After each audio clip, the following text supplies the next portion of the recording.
930 투자전략실료 증권광장 1부 시작을 하겠습니다. 오늘은 하나금융투자 도곡역 WM센터의 류용석 PB 나와 있습니다. PB님 안녕하세요. 네, 안녕하세요. 네, 930 투자전략실에서 오늘 알아볼 주제는 뭘까요? 지금 바로 공개하겠습니다. 네, 여러분들이 많이 궁금해하실 굴뚝주 얘기를 해보겠습니다. 굴뚝주들의 반란이 이미 시작이 됐습니다. 우리가 물 들어올 때 노를 어떻게 저으면 좋을지 업종과 종목에 대한 얘기를 좀 쭉 들어볼 텐데 소위 우리가 말하는 굴뚝주, 뭐 철강, 조선, 해운 등등 그야말로 지금 시장의 주도주로 우뚝 서고 있습니다. 이와 같은 분위기가 나타나는 이유를 좀 간단하게 먼저 요약을 해주시죠. 네, 뭐 요즘 흔히들 시컬리컬이라고 네. 하죠. 이런 굴뚝주들이 주가 흐름이 굉장히 좋은데요. 많은 분들이 왜 이런 굴뚝주들을 시컬리컬이라고 하느냐라고 질문들을 많이 하시더라고요. 그래서 시컬리컬이 뭐냐라고 이렇게 답변을 드리면은 바로 사이클리컬이라고 보시면 됩니다. 그러니까 경기의 사이클을 타는 산업들을 말하는 거를 이제 시컬리컬이라고 보시면 되겠고요. 일단 뭐 먼저 글로벌 경기가 지금 점차적으로 회복세를 타고 있고요. 그리고 미국이랑 중국이 지금 대규모 인프라 투자를 집행을 한다고 얘기를 하면서 이런 원재료들의 그 수요 자체가 굉장히 폭증을 하고 있는 상황입니다. 하지만 이런 사이클리컬 산업은 뭐 수요가 갑자기 늘어난다고 해서 당장 공급 캐파를 늘릴 수 있는 그런 산업은 아니거든요. 그러니까 공장을 짓기 위해서는 대규모 투자가 필요하고 그리고 공장을 짓는 데도 굉장한 시간이 많이 걸리기 때문에 뭐 당장 지금 뭐 수요가 많이 난다고 해서 뭐 주문하면은 바로 배송이 되는 그런 새벽 배송 같은 그런 시스템은 아니잖아요.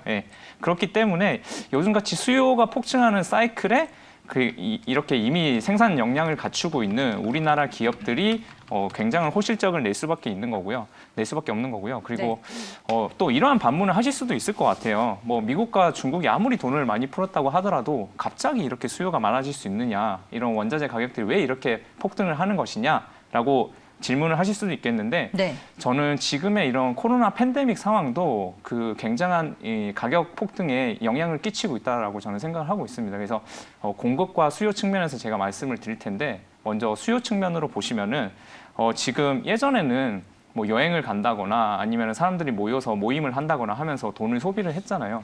근데 지금은 그렇게 할 수가 없고 혼자 집에서 뭐 제품을 구매하는 쪽으로 그런 소비가 이전이 되고 있는 상황입니다. 그래서 뭐 해외여행 같은 경우에는 여전히 꿈도 못 꾸고 있는 상황이고요. 뭐 식당이라던가 호텔 여전히 힘들잖아요.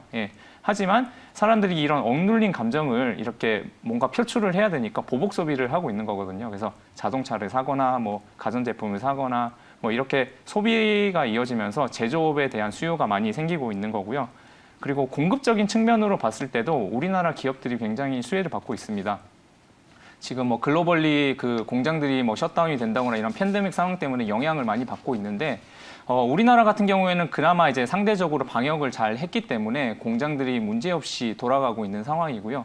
그렇기 때문에 수출 중심의 우리나라 기업들이 공급 측면에서도 코로나 수혜를 받고 있다고 보실 수 있겠습니다. 정리를 좀 하자면요. 그 사이클리컬 산업에 수요가 폭등하고 있는 이유는 첫 번째, 경기 부양을 위해서 인프라 투자가 늘어나고 있다. 그리고 두 번째, 코로나로 인해서 서비스업의 수요가 제조업으로 이전되고 있다라고 말씀드릴 수 있겠습니다. 네, 알겠습니다.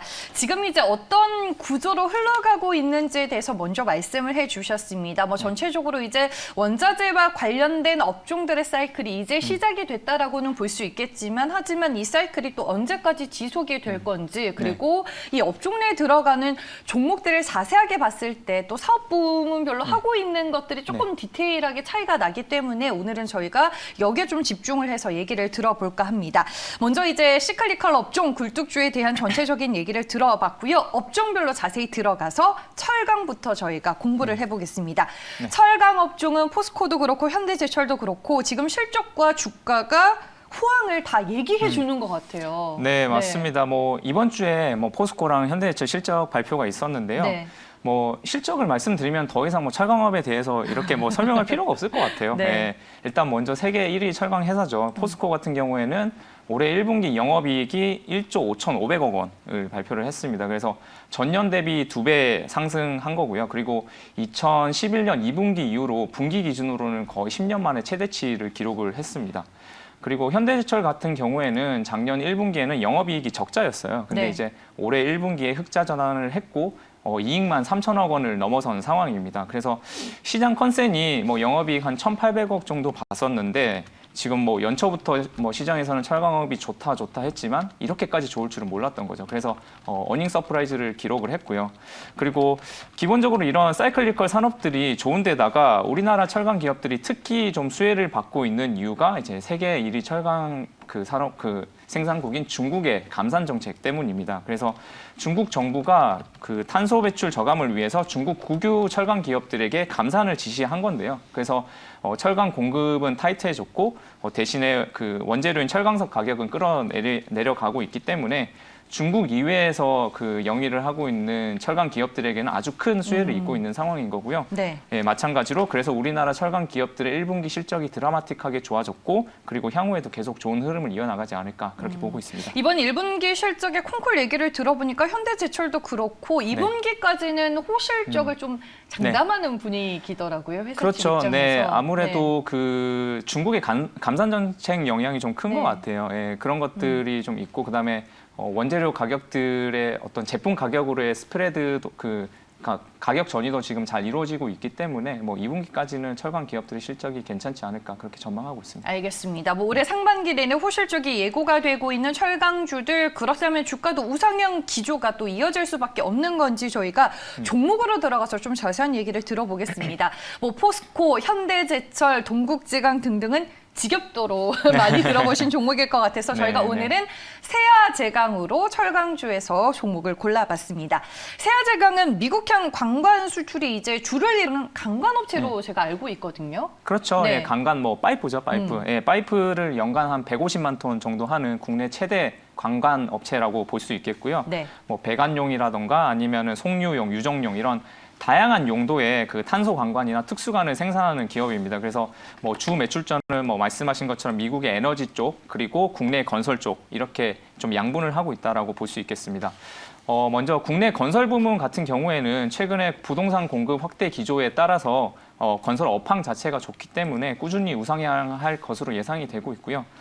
미국 같은 경우에는 사실 작년에 그 유가 하락이나 아니면은 코로나 확산으로 인해서 미국의 송유관 수요가 좀 감소하면서 사실 조금 힘든 시간을 보냈었습니다. 그래서 하지만 작년 7월에 미국의 그 한국산 유정용 관관 관세율을 인하를 했거든요. 그래서 16.73%에서 3.96%로 인하를 하면서 그 인하에 따라 그 우리나라 기업들의 마진 스프레드가 확대가 되면서 실적이 개선될 것으로 저는 보고 있고요. 네.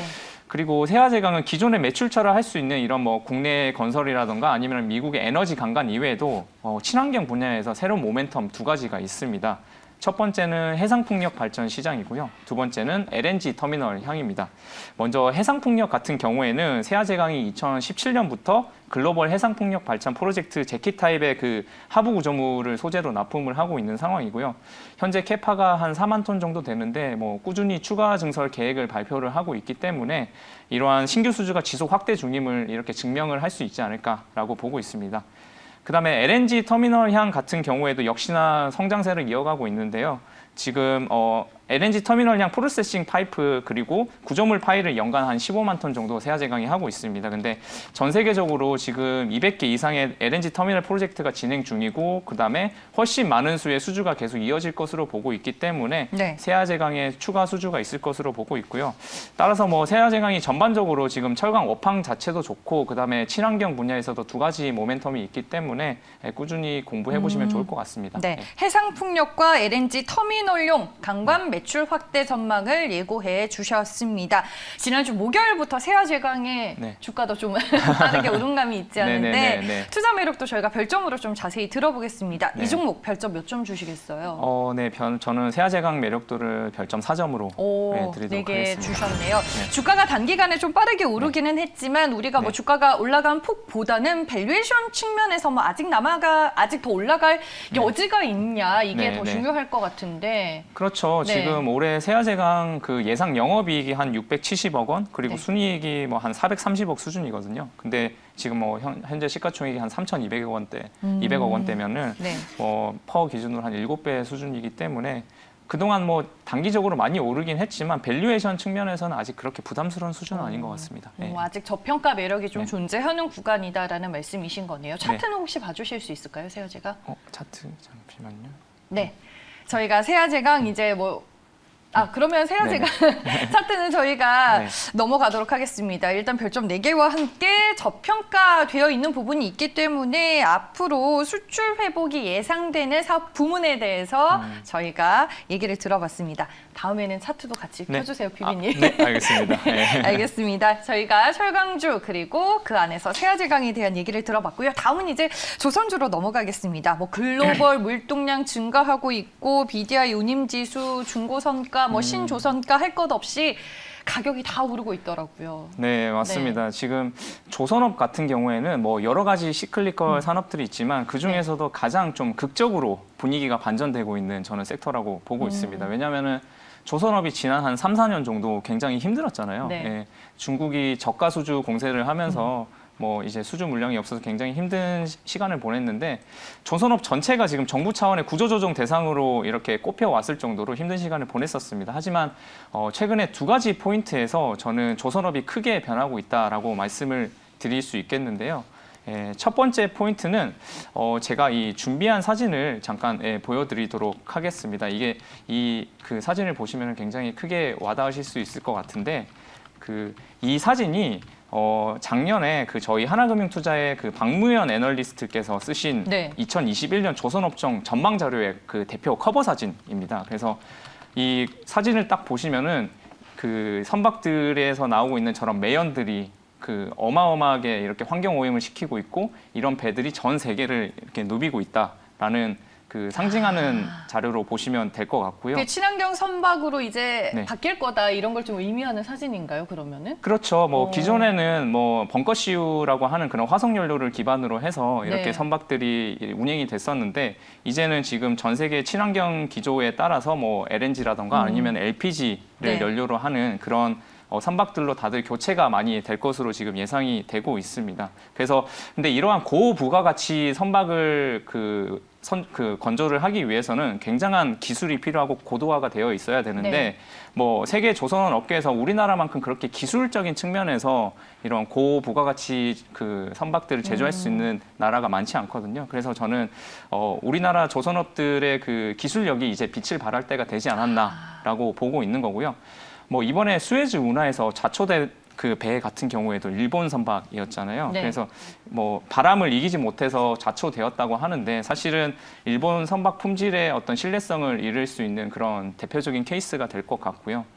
중국 같은 경우에도 지금 건조된 선박의 고장이 자주 일어나는 거는 사실 시장에서는 이미 익숙한 일이고 그다음에 선박의 인도 자체도 계속 지연이 되면서 납기도 못 맞추는 상황이 발생을 하고 있습니다. 그래서 아무리 싸지만 품질적인 측면에서는 정말 신뢰를 많이 잃어가고 있는 상황이라고 볼 수 있겠습니다.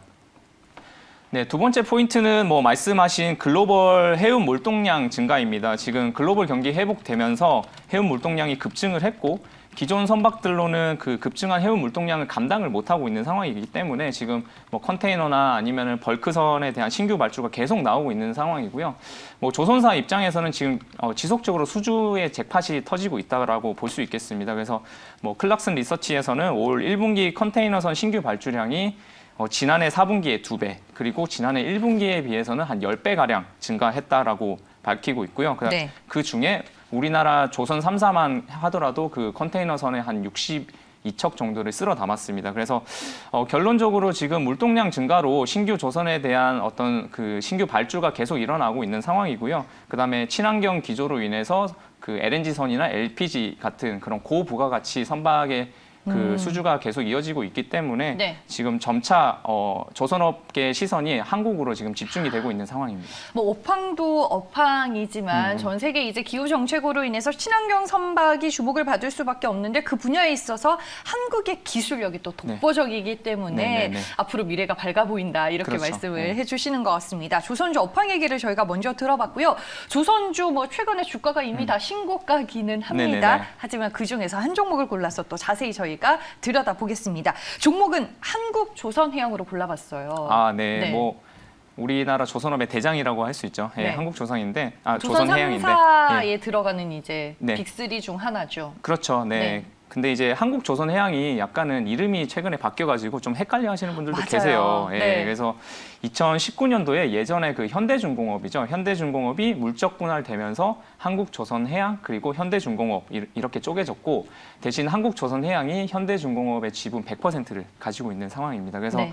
뭐 한국조선해양은 그 현대중공업 외에도 뭐 좀 중소형 그 선박을 제조하는 뭐 현대사무중공업이라던가 아니면은 현대미포조선 이런 우리나라를 대표하는 조선사들을 거느리고 있는 뭐 중간 지주회사라고 네. 보시면 되겠습니다. 그래서 올해 들어서 지금 한국 조선 업체들이 꾸준히 수주를 이어나가고 있는데 뭐 얼마나 이렇게 수주를 받았냐라고 이제 숫자로 말씀을 드리면은 그 올해 3월까지 전 세계 그 신규 선박 발주량이 한 1,024만 CGT 정도였어요. 네. 그래서 뭐 이 중에서 우리나라가 한 52% 정도 수주를 다 받았고요. 그래서 532만 CGT 정도를 수주를 받았고 그 중에서도 한국조선해양은 3월까지 한 82척 정도, 뭐 우리나라 돈으로는 한 7조 원 이상의 신규 수주를 계속 이어나가고 있는 상황입니다.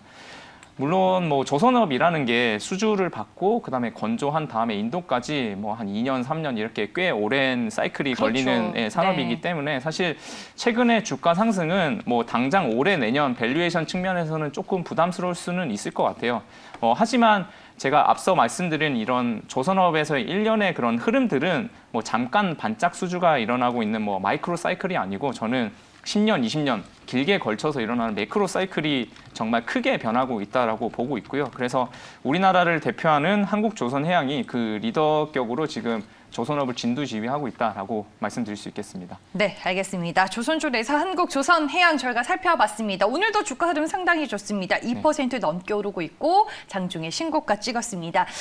뭐 주가 급등 국면에서 밸류에이션 부담을 느낄 만한 수준인 건지 네, 또 네. 궁금해지는데 투자 매력도 별점으로 확인해 볼게요. 몇 점 주시겠어요? 네, 저는 매크로 사이클이 변모를 하고 있다고 보고 있기 때문에 한국조선해양 별점 5점 드리도록 하겠습니다. 5점이네요. 그러면은 지금의 이 조선 업황의 후황을 좀 긴 사이클로 보시는 거네요, 피비님도? 네, 그렇죠. 뭐 사실 그 차트를 월봉으로 당겨서 보시면은 사실 네. 지금 뭐 한 15만 원 정도 하는데 2000년대 초반까지만 하더라도 그 현대중공업 주가가 한 50만 원 막 이랬었거든요. 그래서 그러네요. 2011년 4월에 52만 원까지 갔었네요. 네네. 그러니까 사실 지금 뭐 단기간에 뭐 좀 많이 올랐다라는 측면이 있으실 수는 있겠지만 좀 월봉으로 이렇게 당겨서 좀 그 큰 시각으로 보시면 아직 15만 원대는 사실 뭐 그 여전히 추가 상승의 여지가 조금 남아있지 않나라고 저는 보고 있습니다. 네네. 장기 사이클로는 뭐 조선 업종은 20년 주기로 네네네. 보는 경향이 있던데 일단은 뭐 큰 사이클로 봤을 때 여전히 주가가 네. 오를 만한 여지가 더 있다라고 보시는 것 같습니다. 네, 저희가 맞습니다. 한국조선해양에 대한 의견을 들어봤습니다.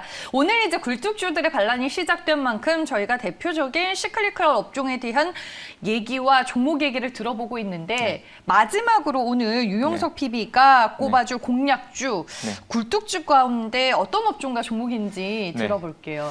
네. 저는 일단은 화학주를 뽑았고요. 오, 예, 네. 지금 다들 뭐 반도체를 두고서 슈퍼사이클이라고들 말씀 많이 해주시는데 저는 요즘에 업황만 봤을 때는 사실은 석유화학이 반도체를 능가하는 슈퍼사이클인 것 같더라고요. 뭐 반도체 슈퍼 사이클이라고 하지만 뭐 주가는 뭐 삼성전자, 네네. SK하이닉스가 좀 제자리 네네. 걸음이니까. 그렇죠. 네. 예, 근데 지금 뭐 석유화학 제품 같은 경우에는 역사적 고점들을 계속 갱신을 하고 있거든요. 네. 그렇기 때문에 뭐 제품 가격이 올라가고 마진 스프레드가 확대가 되면서 뭐 작년만 보더라도 사실 뭐 금호석유라든가 롯데케미칼, 대한유화, 뭐 올 초에 이제 효성 TNC, 효성화학 이런 그 석유화학 종목들이 사실 거의 뭐 주가가 뭐 적게는 3배에서 많게는 한 7배, 8배까지 지금 오른 맞아요. 상황이거든요. 그래서 뭐 석유화학 제품 자체가 워낙 복잡하기 때문에 뭐 왜 슈퍼사이클인지 뭐 다양한 복합적인 이유가 있겠지만 제가 좀 쉽게 설명드리기 위해서 수요와 공급 두 가지 측면에서 간단하게 좀 설명을 드리겠습니다. 네. 네, 먼저 소비 측면에서 말씀을 드리면요. 앞서 말씀드린 것처럼 코로나 시대의 소비처가 이제 서비스업에서 제조업으로 지금 그 이전이 되고 있기 때문에 각종 제품들의 수요가 늘어나고 있습니다. 뭐 가전제품이라던가 뭐 자동차 이런 제품들에 들어가는 뭐 플라스틱이나 고무 수요 폭증을 하고 있고요. 그다음에 뭐 최근에 이제 팬데믹 상황에서 배달도 많이 하고 있고 그다음에 일회용품도 수요가 늘어나고 있잖아요. 그러면서 뭐 비닐 같은 수요도 굉장히 늘어나고 있고 그다음에 의료 쪽에서 보더라도 의료용 장갑이라던가 아니면은 백신 주사를 이렇게 하기 위해서 뭐 주사기도 다 플라스틱으로 만드는 거고 네. 이런 플라스틱이나 고무 제품들의 수요 자체가 굉장히 폭발적으로 발생을 하고 있는 상황이고요. 두 번째로 공급 측면에서 좀 말씀을 드리면은 저희가 흔히 석유화학 제품을 얘기할 때 뭐 NCC, 뭐 ECC 이런 얘기 많이 들어보셨을 맞아요. 겁니다. 네. 뭐 약간 어려운 얘기일 수도 있는데 여기서 NCC에서 N은 나프타를 의미를 하고요. 그 원유, 즉 중동의 기름들을 이제 기반으로 해서 석유화학 제품을 만들고 있고요. ECC에서 E는 에탄을 의미합니다. 그래서 미국의 셰일가스 기반으로 해서 석유화학 제품을 만든다고 보시면 되는데 그래서 NCC는 주로 우리나라 석유화학 기업들이 많이 하고 있고요. 그다음에 ECC는 주로 미국 기업들이 많이 하고 있습니다. 네. 그래서 공급 측면에서 제가 말씀을 드리고 있는데 작년에 유가가 점차 하락을 하면서 그 미국의 셰일가스 기업들이 굉장히 힘든 시기에 이렇게 놓여 있었어요. 왜냐하면은 셰일가스가 채굴하는 비용도 많이 들기 때문에 유가가 하락을 하면은 그거를 버틸 수 있는 어떤 공급 단가를 맞추기가 힘들거든요. 그래서 작년에 미국에 있는 셰일가스 기업들이 많이 파산을 하기도 했고요. 그다음에 최근에 바이든 대통령이 취임을 하면서 또 이런 전통적인 화석 연료보다는 새로운 친환경 기조가 지금 강하잖아요. 그래서 그런 쪽으로 좀 많이 옮겨가다 보니까 지금 셰일가스 업체들이 힘들고 그렇다 보니 에탄의 공급이 줄어들고 그렇다 보니 원재료 가격이 올라가는 거죠.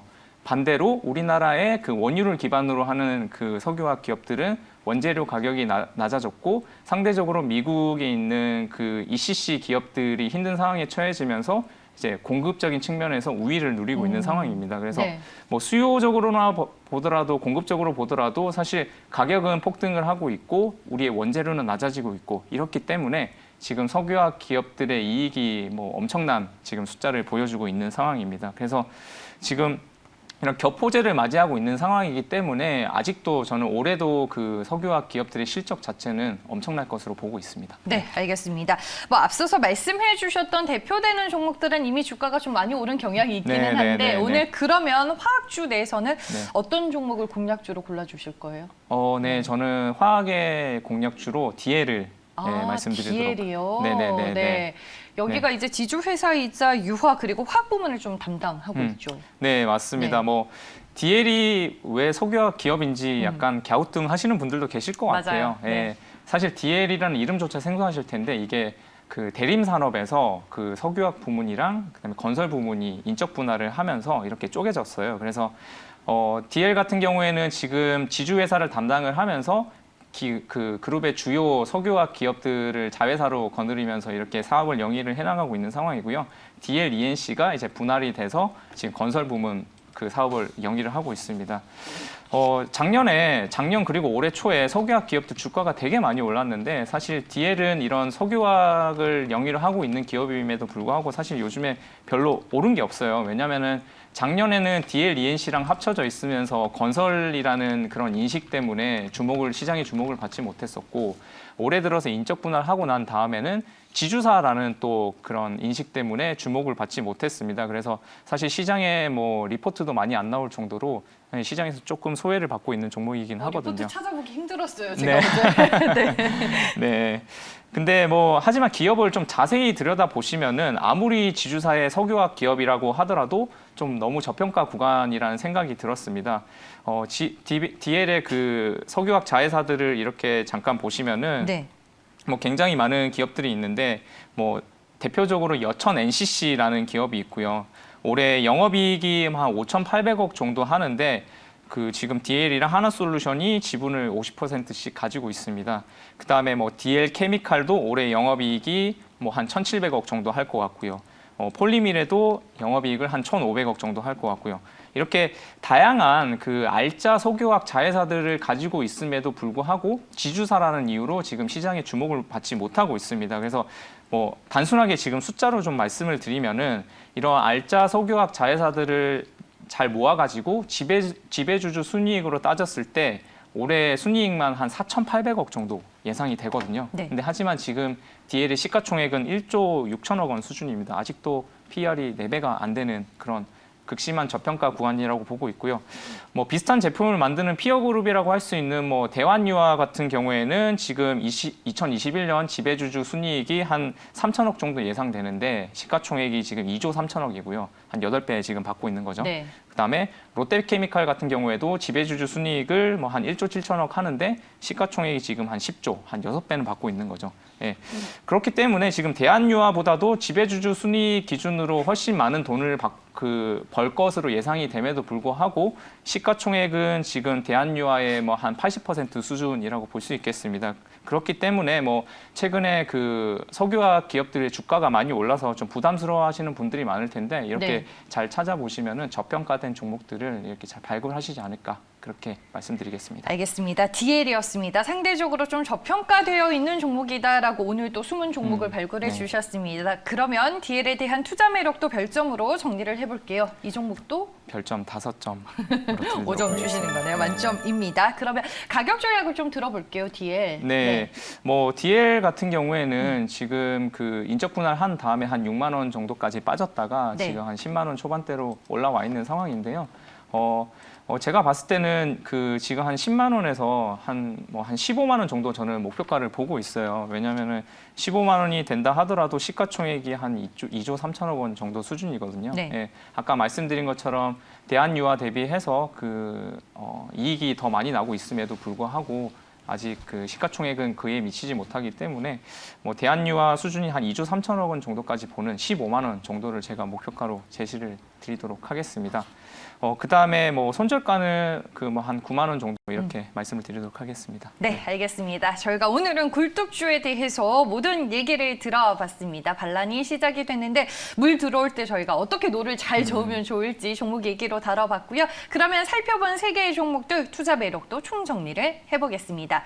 저희가 업종별로 하나씩 종목을 골라서 살펴봤습니다. 먼저 철강주내에서는 세화제강이었습니다. 투자 매력도 별점 4개 주셨고요. 조선주에서는 한국조선해양을 다뤄봤는데 투자 매력도 별점 5개였습니다. 화학주내에서는 DL을 오늘 유용석 PB가 공략주로 소개해 주셨고요. 투자 매력도 별점 5개와 함께 목표 주가 15만 원으로 잡아주셨습니다. 네, 항상 또 어려운 용어들 쉽게 설명을 잘 해주시고 공부 많이 해오시는 것 같은데 오늘도 굴뚝주에 대한 얘기 잘 들어볼 수 있었습니다. 오늘 말씀 고맙습니다. 네, 감사합니다.